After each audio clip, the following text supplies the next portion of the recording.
So when I am taking paradox, paradox means contradiction.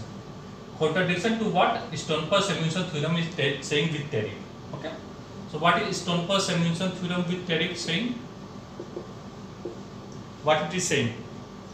Stonepur-Samuelson theorem. Imposition of tariff. What is being caused?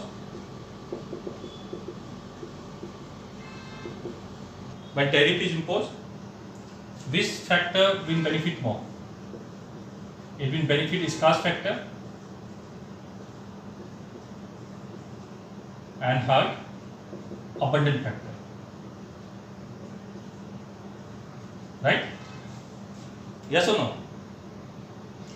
When tariff is imposed, scarce factor will be benefited and abundant factor will be hurt. Okay? So with tariff, what we will be seeing? We will be seeing that there is inequality distribution of income.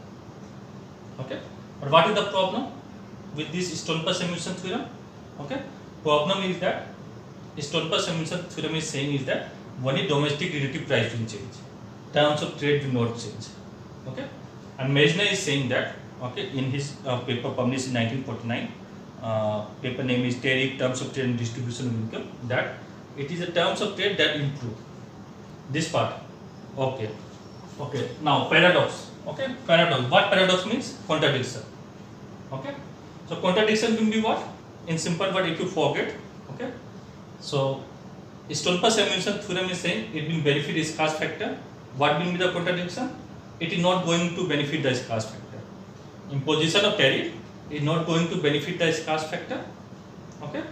It is going to hurt abundant factor. They are saying Stonepur-Samuelson theorem. What will be paradox? It is not going to hurt abundant factor. That means with the imposition of tariff, okay, it is not the case that abundant factor is going to hurt. Okay, it is not the case that abundant factor is going to get hurt, and it is not the case that your scarce factor will be benefited.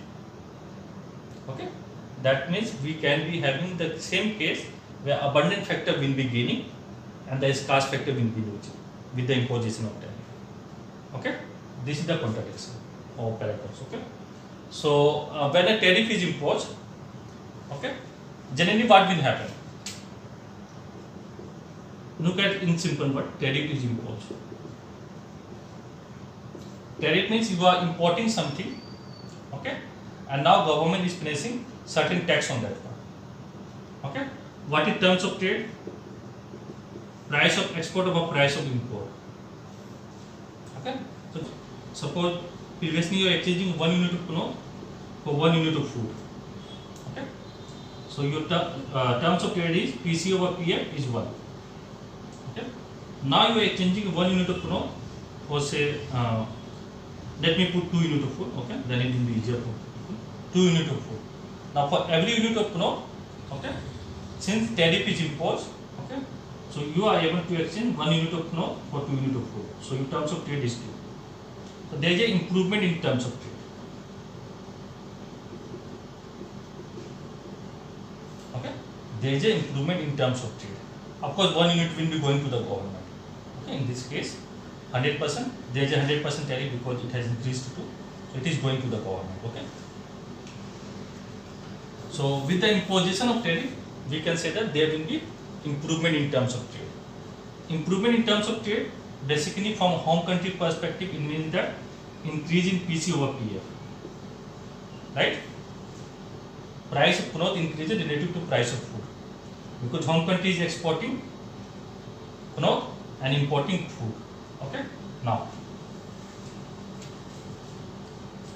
if we want to divert resource in the home country, okay, so domestic diversification of resource will take place only if what will happen? Price of cloth reduces, okay, price of cloth, or you can say price of exported goods reduces relative to price of food or price of import. Okay, that means price of food is rising compared to price of cloth, right? That they have talked about. Okay, when domestic diversification will take place, when price of food is rising relative to price of cloth, or in other words, price of cloth, okay, is going down or falling relative to price of food. Okay, either this is rising, this one you can write like this, okay, or you can write in the opposite way. Okay, it is the same. 3 is greater than 2, then 1 by 3 is less than 1 by 2. Okay.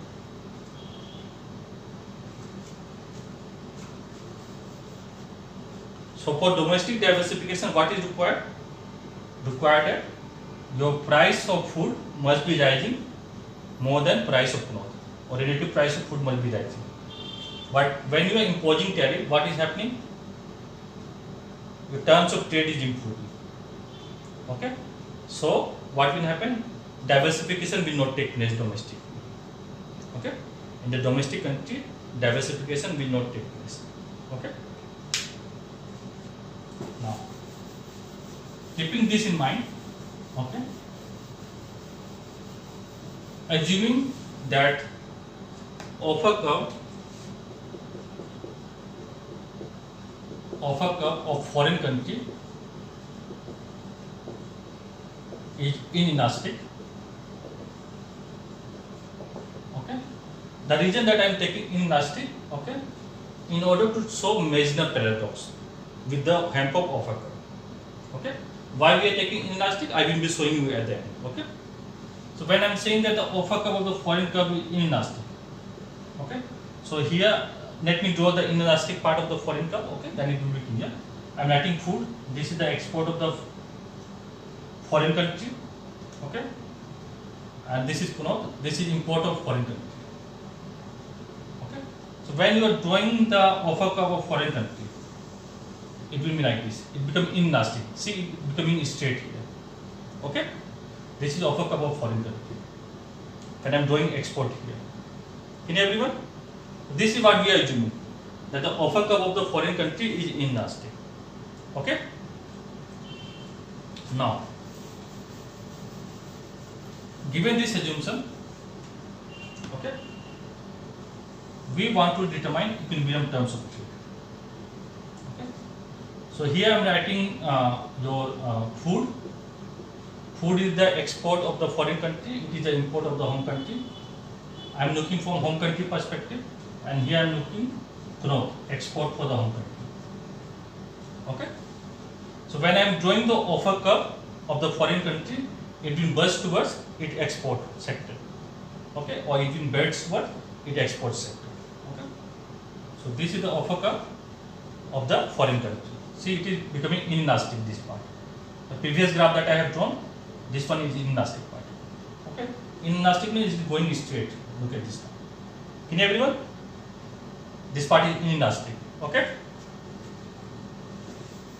Oh. Now, this is the offer curve of foreign country because it bursts towards or bends towards the export sector of the foreign country, and this is the offer curve of home country. Okay, and where both crosses each other, this is the equilibrium terms of trade. Okay, and this terms of trade from the origin is my free trade terms of trade. Okay, in free trade, this is the terms of trade prevailing. Okay, in both countries, or the relative price you can say prevailing in both countries.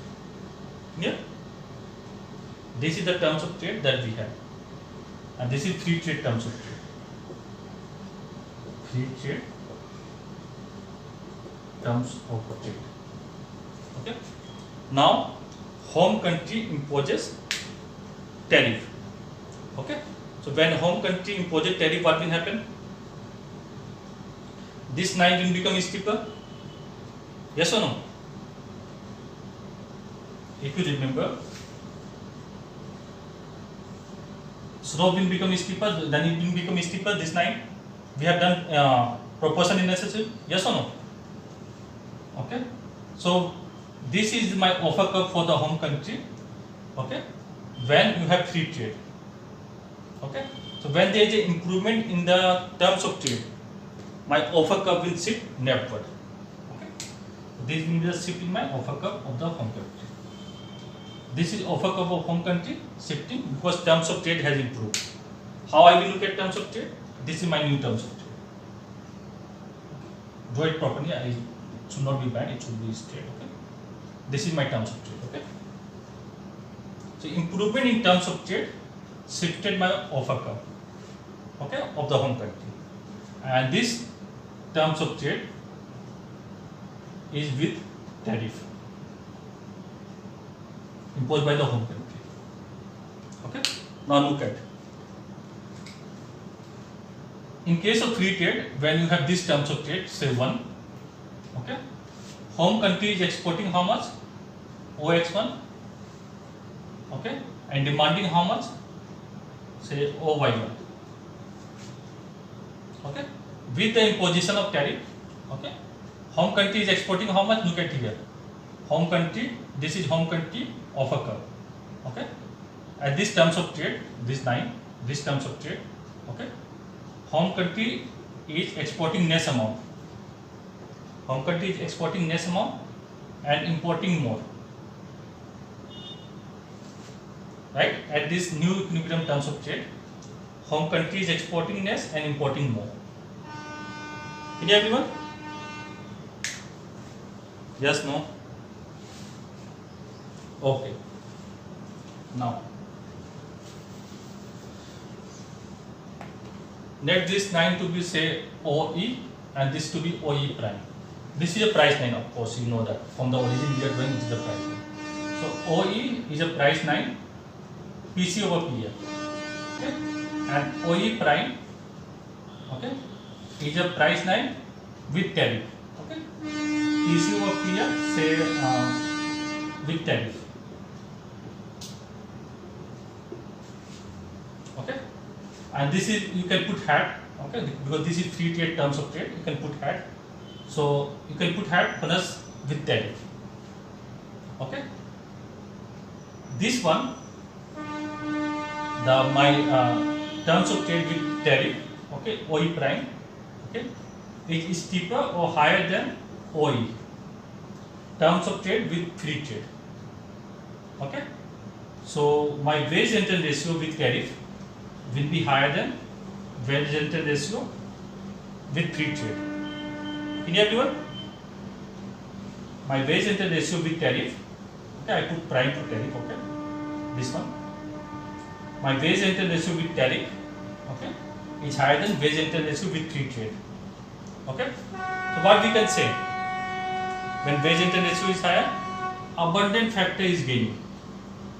Abundant factor is benefiting, right? And scarce factor is losing or hurting.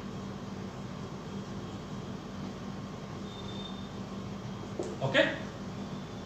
Abundant factor is gaining and scarce factor is hurting. Okay? So this is theoretical possibility. Okay? It is not that this is going to happen. Okay? The reason that we are getting this thing, we have assumed that foreign country offer curve is inelastic. Okay? It is inelastic. That is why even by offering no amount of cloth, okay, home country is getting more amount of food. That means home country can be able to consume more cloth and more food. Okay, by imposing tariff. Of course, we are assuming that foreign country will not retaliate in this case. Okay, so this is Meissner paradox. Okay, Stonepaar-Samuelson theorem with tariff is saying that, okay, what will happen? The scarce factor will be getting the benefit and the abundant factor will be losing. Okay, Meissner has looked at the case, okay, where he has shown that actually what is happening when you are imposing tariff, you are improving the terms of trade. Okay, but domestic diversification, okay, of these sources from the production of cloth to the production of food required that your price of food must be increasing related to price of cloth. Okay, but that is not happening. Price of food is not rising related to price of cloth, right? That is why you are demanding more food, right? Look at this. Demand for food increases from OY1 to OY2. Okay? You have improvement in terms of trade. Okay? With tariff, there is an improvement in terms of trade. So wage rental ratio with tariff, okay, improve or higher than wage rental ratio with free trade. Okay? So abundant factor is benefiting and the scarce factor is benefiting. Why we are taking inelastic offer curve of the foreign country, and I am saying that this is a theoretical possibility. Okay, it is not that it is going to happen. Okay. Okay. Let's look at the case. Here I am writing growth. This is export. When I am writing export, I am looking from home country perspective. Okay. And here I am writing food. Okay. So this is import of the home country. So this is the offer curve of home country. This is the offer curve of foreign country. Okay. So this much is home country is exporting or supplying, and this much it is demanding. Okay. Now suppose there is a improvement in terms of trade of the home country. Okay. I am not drawing this one. Okay. Price 9, because you know that this will be the equilibrium terms of trade. Okay. If you want to draw, you can draw it. Okay. So this is home country offer curve with tariff. Offer curve with tariff. This is offer curve with free trade. Okay. Free trade. Now look at this one. Home country is exporting no amount and getting no amount of good food, right? It is exporting no amount and getting no amount of food, even if there is an improvement in terms of trade. Yes or no? This is your OE prime. This is your let me draw from here. OE. Okay, that is why we have taken inelastic offer curve for the foreign country.